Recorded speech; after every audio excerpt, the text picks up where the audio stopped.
अस्सलाम वालेकुम gentleman, hopefully people are doing it.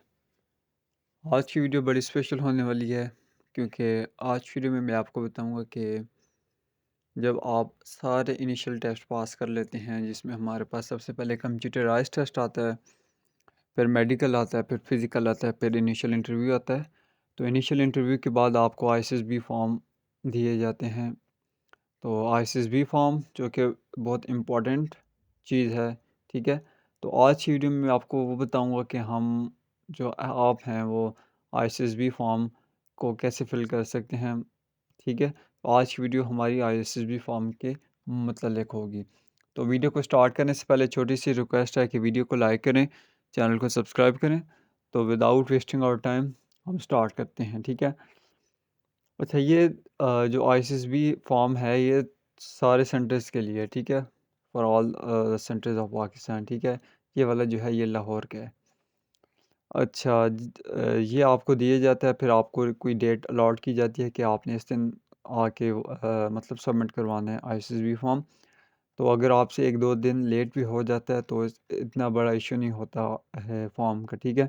But आप यही करें कि आप जितने दिन वो आपको दें, 2 दिन देते हैं, 3 दिन देते हैं, जितने भी वो सेंटर वाले आपको दिन देते हैं, क्योंकि जिस वक्त वो आपको देते हैं ना इंटरव्यू के बाद आईएसएसबी फॉर्म, तो वो साथ आपको फिर बता भी देते हैं कि जनरलमैन आपको इस दिन से पहले पहले ये सबमिट करवाने हैं। तो कोशिश कीजिएगा कि इस दिन से पहले ये आप सबमिट करवा दें ताकि कोई प्रॉब्लम क्रिएट आगे ना हो सके। तो चलें हम अब वीडियो की तरफ जाते हैं।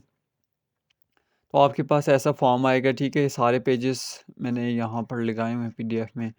तो अब हम देखते हैं। तो फर्स्ट ऑफ ऑल आपने क्या करना है कि इधर से हम स्टार्ट करते हैं ना। तो यहाँ यहाँ पर अगर आप देखें ये चीज़, ठीक है, ये होती है साइट पे। एक ये है और एक ये है, ठीक है, ये दो हैं। बट इसमें एक चीज़ आपने यूज़ करनी है, सेकंड नहीं करनी। ये वाली हमने यूज़ करनी है, ये वाली नहीं करनी। ये वाले जिस वक्त आप फॉर्म सबमिट करवाएंगे तो ये सारा कुछ वो लिखेंगे, आपने नहीं लिखना, ठीक है।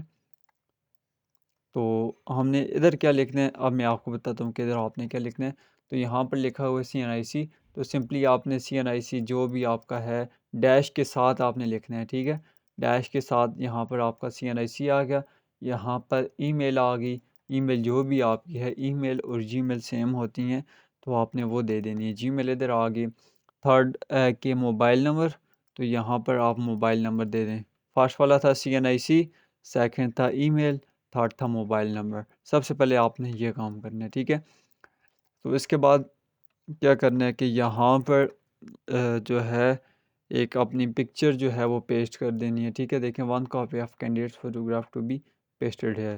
तो एक फ़ोटोग्राफ जो मतलब इनिशियल वाले दिन आपने अपने जो आपकी स्लिप थी उस पर अटैच की थी, वैसी एक पिक्चर यहाँ पर आपने पेस्ट करनी है, ठीक है। पेस्ट करने के बाद आ गया था कि नेम। अच्छा, फर्स्ट वाले में आपने अपना नेम लिख देना है, ठीक है। और block capital as per your original matriculation, जो मतलब आपका ठीक नाम है, सर्टिफिकेट वगैरह स्कूल एजुकेशन पे जो नाम है वो सेम आपने लिखना है, और आपने बड़े अल्फाज में लिखना है, ठीक है। तो जैसे यहाँ पर आप लिख दीजिएगा, जैसे मैं लिखता हूँ अब्दुल, ठीक है। ये देखें अब्दुल। तो ये सारा मैं कैपिटल कैपिटल करके लिख रहा हूँ, ठीक है। तो कैपिटल ही आपने लिखना है। अच्छा, ये चीज़ हो गई। सेकेंडली, टू का फादर नेम्स इन फुल, तो अपने वालिद साहब का नाम लिखें, ठीक है। अब जिस मर्ज़ी है कि आप कैपिटल में लिखें या स्मॉल में लिखें, जो आपको प्यारा लगे आप लिखें। और आपने ये नीट एंड क्लीन अपना फॉर्म सबमिट करवाना है, ठीक है। अच्छा, इससे पहले एक और चीज़ जो कि मैं भूल गया था आपको बताना, कि ये जो है वो ओरिजिनल फॉर्म है, ठीक है। ये थोड़ा सा भी गलती हो जाए तो वो वापस नहीं देते। तो इससे बेटर है कि सबसे पहले आपको जब वो आईएसएसबी फॉर्म दें तो आपने इसकी फ़ोटोकॉपी करवा लेनी है। फ़ोटोकॉपी करवाने के बाद आपने फ़ोटोकॉपी पर पहले पेस्ट करना है ये चीज़ें।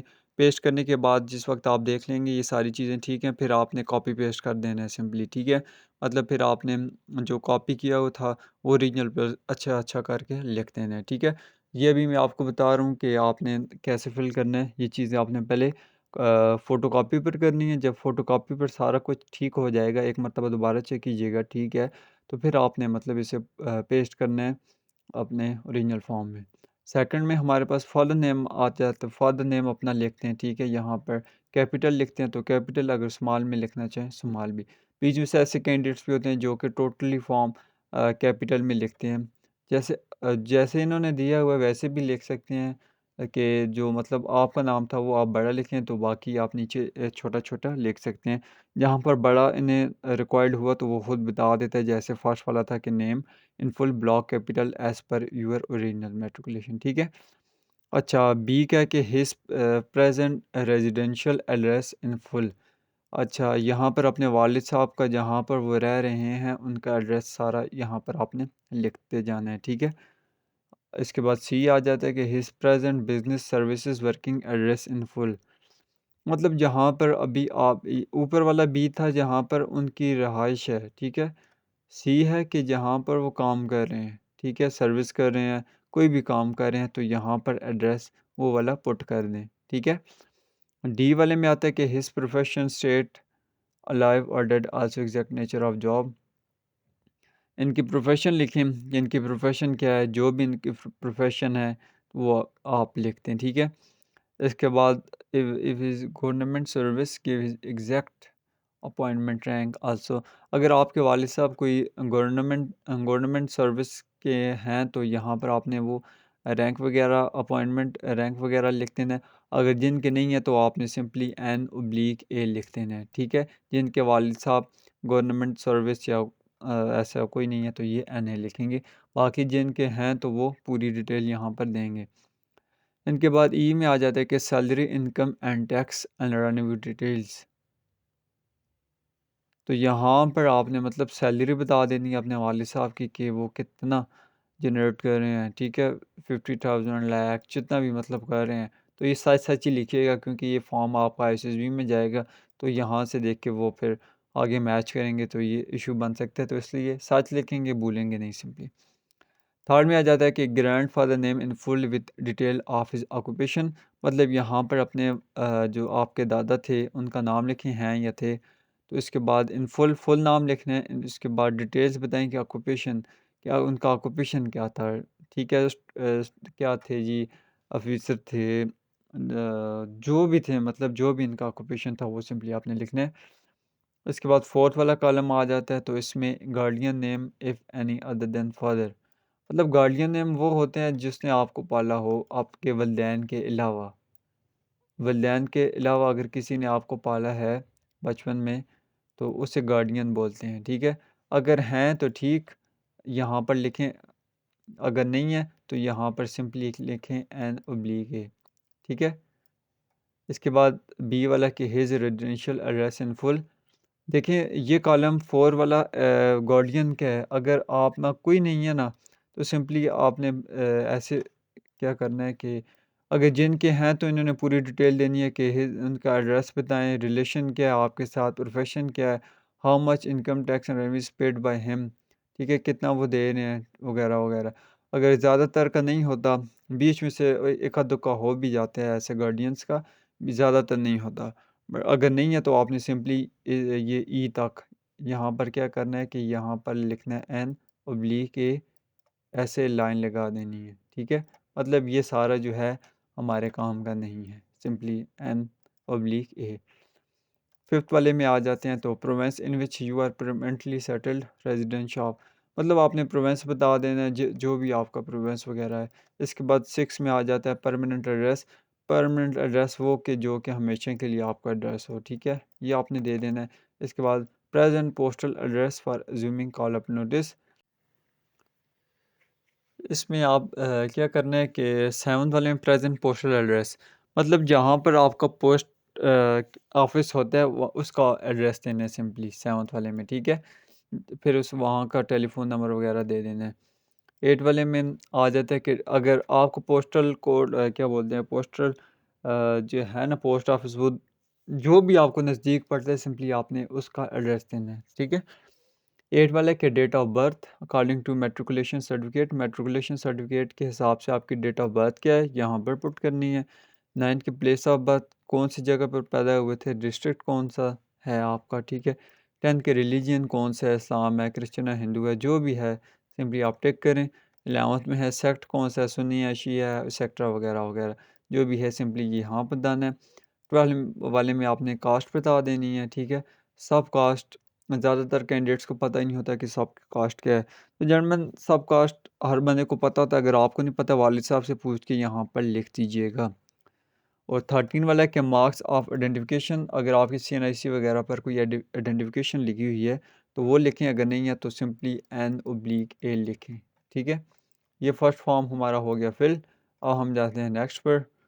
तो नेक्स्ट पर 14 है कि मार्शल स्टेटस सिंगल मैरिड, तो लाजिम बात है कि लॉन्ग कोर्स वाले तो होते ही सिंगल हैं, सिंगल आ जाना है।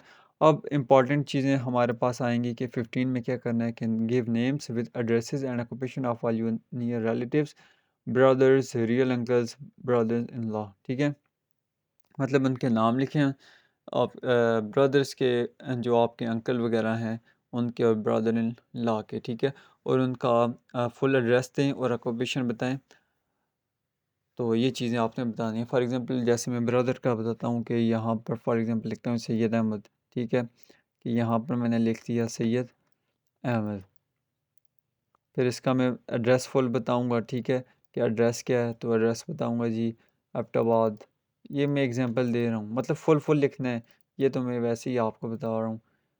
एबटाबाद के बाद ऑक्यूपेशन क्या है जी, जो भी वो जॉब डूइंग करता है वो आप बता दें। ऑक्यूपेशन स्टूडेंट है, जो भी काम करता है वगैरह वगैरह वो बता दें सिंपली, ठीक है। तो ये थी। नेक्स्ट वाला क्या है जी, अब नेक्स्ट वाले में जाते हैं तो 16 था आ जाता है। 16 वाले में क्या है जी कि if any of above relatives are have been in the Pakistan arm forces then give brief particulars with present और लास्ट सर्विस एड्रेस। तो सिंपली ये है कि 16 वाला जो है आपका कोई रिलेटिव्स, अबव रिलेटिव्स जो पाकिस्तान आर्म फोर्सेस में हुआ हो, रिटायर्ड हुआ हो या अभी हैं, उनकी आपने डिटेल्स देनी है, ठीक है। जो भी हैं, अंकल हैं, आपके ब्रदर है, आपके पेरेंट्स हैं, कोई भी है, सिंपली आपने वो डिटेल सारी देनी है जो इन्होंने लिखी हुई है। सर्विस वगैरह का भी बताना है। फिर 17 में आ जाता है कि give names and particular of to prominent person who have close relation with your family, otherwise write down nail. तो मैं आपको यही बोलूँगा कि यहाँ पर आप नेली लिखें, ठीक है, ये नेली लिखें। नेक्स्ट 18 है कि gives name and full addresses of two class 1 gazetted officers. Civilian भी हो सकता है, मिलिट्री ऑफिसर भी हो सकता है, क्लास 1 गैजेटेड ऑफिसर जो कि 17 BPS के होने चाहिए, ठीक है, 17 ग्रेड के। वो are not related to you, और लिखा हुआ कि आपके वो रिलेटेड ना हो, but who know you well, जो आपको ठीक तरह से जानते हों और आपकी करेक्टर की रिपोर्ट दे सकें। Social status and family background when asked by GHQ, जब GHQ उन आपके बारे में उनसे पूछें, सिंपली आपने मतलब जो आपको यहाँ पर रिलेटिव्स का तो नहीं बता सकते, बट दो गैजेटेड ऑफिसर आपके मतलब टीचर भी हो सकते हैं जो कि गवर्नमेंट स्कूल कॉलेज वगैरह से पढ़ रहे हों, 17 BPS के, यार कोई भी मिल सकता है सिंपली। तो सिंपली आपने उसका एड्रेस, उसका नाम लिखना है, उसका क्या बोलते हैं एड्रेस लिखते हैं सिंपली। दो लिखने हैं, एक ए का भी और बी का, दो गैजेटेड ऑफिसर होने चाहिए, ठीक है। इसके बाद अब एजुकेशन डिटेल्स की बात आ जाती है। ये तो आपने पहले भी किया था जब इंटरव्यू फॉर्म दिया था उन्होंने। मैट्रिक के बताएं कि आपने मतलब कब की, कौन से ईयर में, name of school college, school बताएं। If approved give roll number, तो रोल नंबर अगर आपके पास है तो वो कर दें। इसके बाद FA FSC कौन से साल में की है, नेम कॉलेज का नाम और रोल नंबर कर दें। BA BSc जिसने की जो भी किया हो वो सिंपली आपने पुट कर देना, अगर नहीं किया तो उसे छोड़ देना है, ठीक है। Details of sports, name of college, अगर आप कॉलेज की तरफ से खेले हैं तो यहाँ पर नेम ऑफ कॉलेज लिखें। Name of game, cricket, football, जो भी खेले हैं तो वो लिखें। डिस्टिंक्शन अचीव्ड इफ़ एनी, अगर आपने कोई ट्रॉफ़ी वगैरह जीती हुई है तो यस लिखें। ट्रॉफ़ी अचीव्ड अगर नहीं लिखी है तो नेल लिखते हैं, ठीक है। तो इसके बाद क्या है जी, प्रीवियस कैंडिडेट। प्रीवियस कैंडिडेट का क्या है कि did you ever apply privilege for a commission Pakistan army air force? अगर आपने पहले कभी Pakistan army navy air force में कभी कमीशन कमीशन की बात कर रहा हूँ, एज अ सोल्जर नहीं कर रहा, सेलर एरो ट्रेड वगैरह की बात नहीं कर रहा। यहाँ पर कह रहा है कि कमीशन में अगर पहले अप्लाई किया तो यस करें, अगर नहीं किया हुआ तो नो करें। ठीक है, ये वाला पेज भी हमारा डन हो गया। ये आप कॉपी जो है ना, मतलब जो सबसे पहले मैंने आपको बोला था कि इसकी आपने फ़ोटो कॉपी करवा लेनी है, तो ये मेरी वीडियो के साथ साथ आप फिल करते जाएं ताकि कॉपी फुल हो जाए, तो जिस वक्त आप दोबारा उसे रिव्यू करें तो आप फिर उसे पेस्ट कर दें ओरिजिनल वाले पे। अच्छा, पीछे वाला हमारा जो था कि अगर आप आर्म फोर्सेस का टेस्ट दिया हुआ है तो यहाँ पर आपने डिटेल देनी है। अगर जिसने नहीं दिया हुआ, जिसने मतलब पहले कभी नहीं किया हुआ, तो उसने सिंपली NA कर देना है बड़ा बड़ा करके। ठीक है, ऐसे 2 लाइनें भी लगा दीजिएगा, NA दरम्यान में लिखिएगा। ठीक है, अगर दिया हुआ है तो फिर क्या करना है, अब हम ये देखते हैं।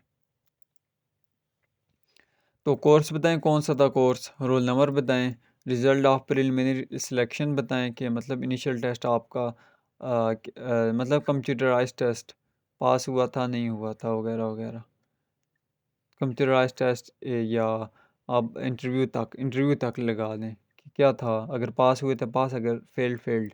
ठीक है, इसके बाद मेडिकल रिज़ल्ट जो फर्स्ट वाला होता है मेडिकल, उसमें फ़िट कर दें, या बीच में से ऐसे भी होते हैं कि जो अनफिट हुए तो अनफिट कर दें, टेम्परेरी फिट, जो भी आपके साथ हुआ था वो करें।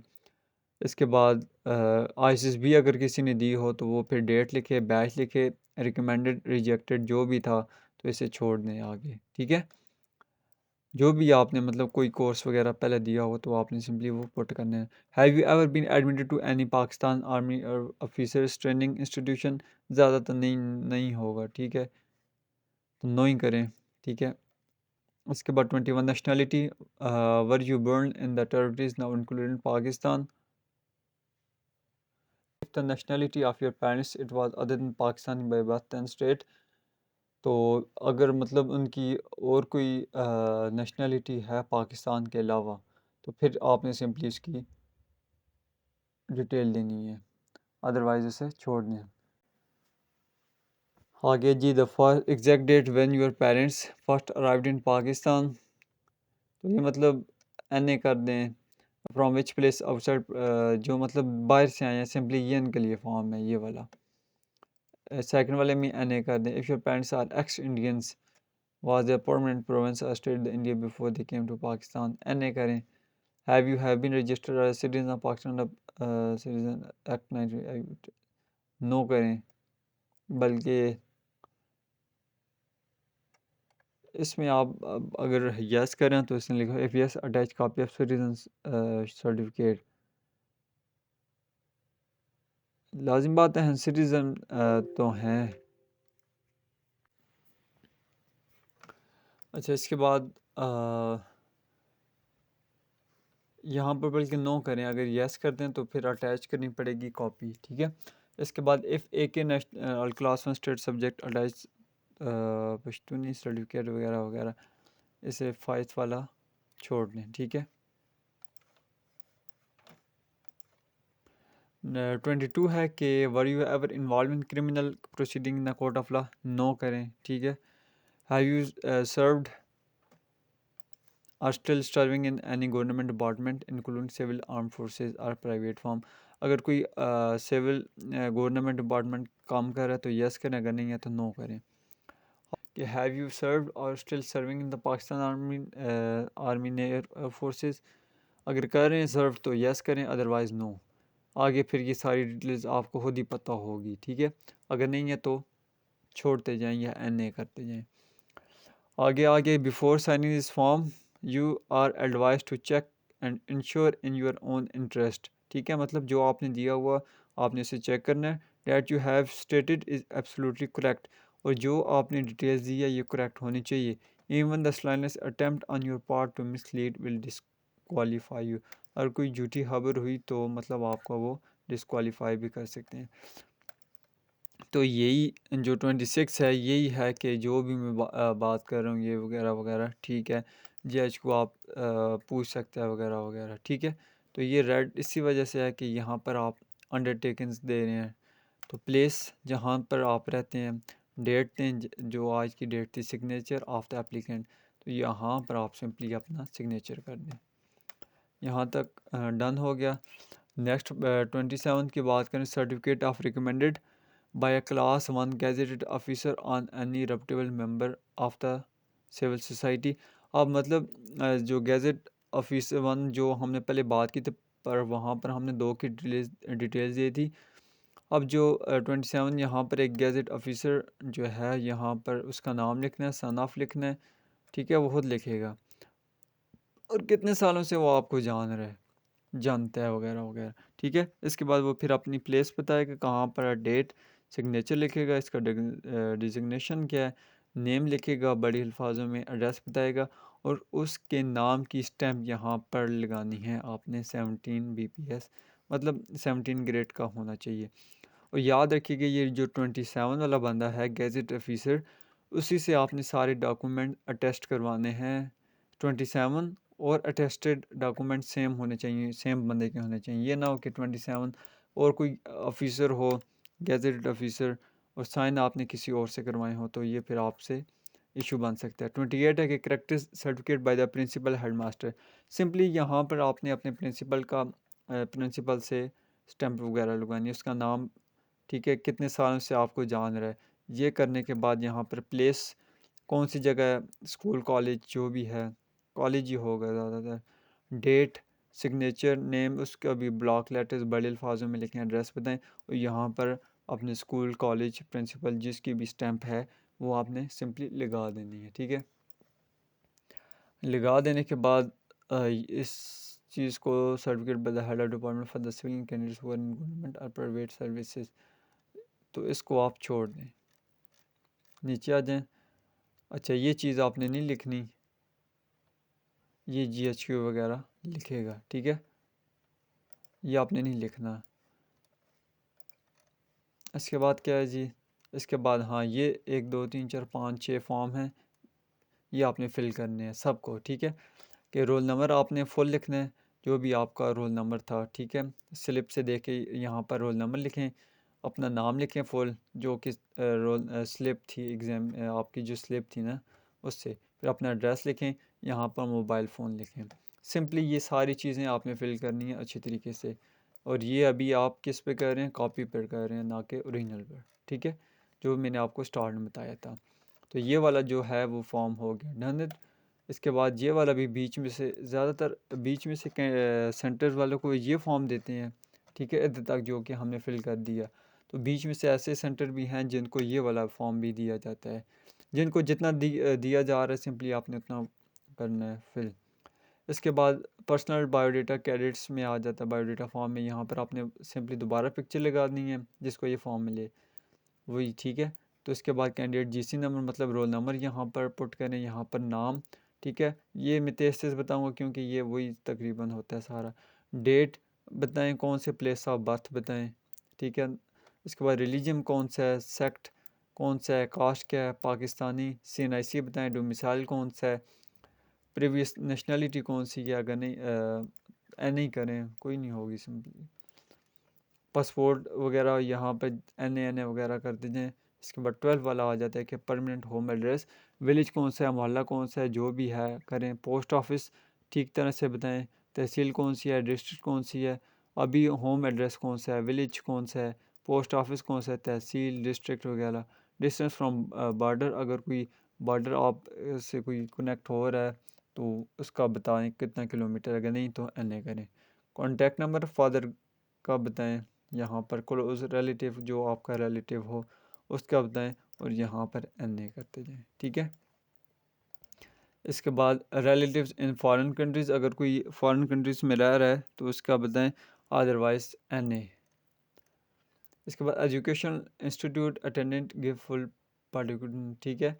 तो यहाँ पर मतलब सिंपली आपने अपनी एजुकेशन बतानी है कि प्राइमरी कहाँ से की, मिडिल कहाँ से की, मैट्रिक कहाँ से की, FSC, तो सिंपली वो आपने खुद कर लेना है कि कहाँ कितने साल से कितने की और कौन सा स्कूल वगैरह था।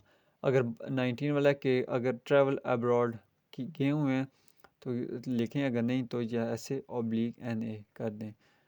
प्रीवियस सर्विस वही बात है, अगर प्रीवियस सर्विस की हुई है तो वो डिटेल देनी पड़ेगी, अगर नहीं तो NA। Near relatives are in defence services serving retired, वही है कि अगर आपका पेरेंट्स ब्रदर सिस्टर्स अगर कोई आर्मी में था, डिफेंस सर्विसेज में था, आर्म फोर्सेस में, तो उसकी डिटेल दें कि रैंक क्या था, उसका स्टेटस क्या था, नेम क्या है, रिलेशनशिप क्या है, कॉप्स ब्रांच वगैरह ये बताएं, प्रेजेंट एड्रेस बताएं। 3% 23 है कि 3% नॉट रिलेटिव्स, जो आपको मतलब रिलेटिव्स ना हो, वो have been acquaint with your for the last 5 years, जो कि आपको 5 सालों से जान रहे हों, उनकी आपने 3 बंदों की एड्रेस वगैरह देना है। सबसे पहले स्टेटस बताना है कि वो क्या काम कर रहा है। 3 सिंपली वो करने आप अपने दोस्तों का लिखते हैं सिंपली, जिन पर आपको ट्रस्ट है, या सिंपली इन तीनों में तीनों दोस्तों का लिख ले, ये बेस्ट रहेगा, ठीक है।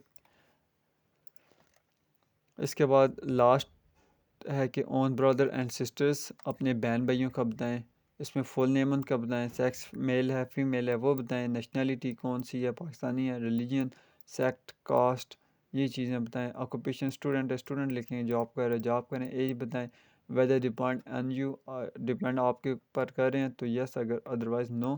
एड्रेस बताएं और पॉलिटिकल एफिलिएशन पर नेल करें या नो करें। तो सिंपली जितने बहन भाई हैं सिंपली आपने वो कर देने हैं, ठीक है। ये इम्पॉर्टेंट चीज़ थी। इसके बाद सिंपली आपने यहाँ पर साइन ऑफ कैंडिडेट, यहाँ पर साइन करें, यहाँ पर साइन करें, यहाँ पर डेट डालें, जो भी डेट वगैरह हो। तो ये था फॉर्म आईसीएसबी का। तो अब डॉक्यूमेंट्स कौन कौन से लेके जाने हैं, तो ये यहाँ पर ये आपको शो भी हो रही होगी कि फ़ोटो कापी ऑफ सर्टिफिकेट, मतलब मार्कशीट्स ऑफ मैट्रिक वगैरह, और आप सर्टिफिकेट की 4 कॉपीज़ अटेस्टेड होनी चाहिए, किससे, जिससे आपने गैजेट ऑफिसर से कॉलम नंबर 24 पे साइन करवाया था। Photocopy certificate DMC of FFSC, वही बात है कि मार्कशीट और सर्टिफिकेट दोनों की 4 4 यहाँ ये होनी चाहिए। डोमिसाइल की 3 होनी चाहिए, सीएनआईसी और फादर की 3 3 होनी चाहिए। एफआरसी आपकी 3 कॉपी होनी चाहिए, एफआरसी आपकी नादरा से बनेगी, ठीक है। तो सिंपली 3 कॉपी होनी चाहिए। इसके बाद आपके 6 फ़ोटो होने चाहिए। पोस्टल ऑर्डर आपको पोस्ट ऑफिस से मिलेगा। तो बाकी ये आईसीएसबी नॉट रिकमेंडेड कैंडिडेट्स जिन्होंने पहले आईसीएसबी दी हो उनके लिए होगा। अच्छा फिर क्या जी कि पोस्टल ऑर्डर की बात करूं तो ये जो अच्छा पहले एफआरसी की बात करूं, बाकी तो इस सबको पता होता है, ठीक है। इसका ये है कि एफआरसी आपकी नादरा से बनेगी। अगर आपके छोटे बहन भाई हैं तो सबको जाना पड़ेगा आपके साथ, अगर 18 साल से छोटे हैं।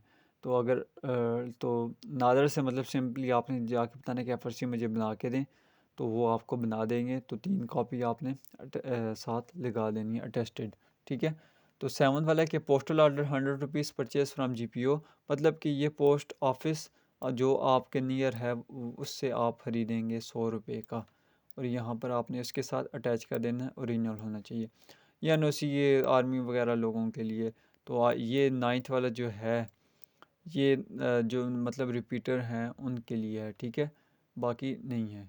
तो बाकी ये लिखा हुआ कि अटेस्टेड होनी चाहिए सारी जितनी भी हैं तकरीबन, ये पोस्टल ऑर्डर को छोड़कर, ठीक है।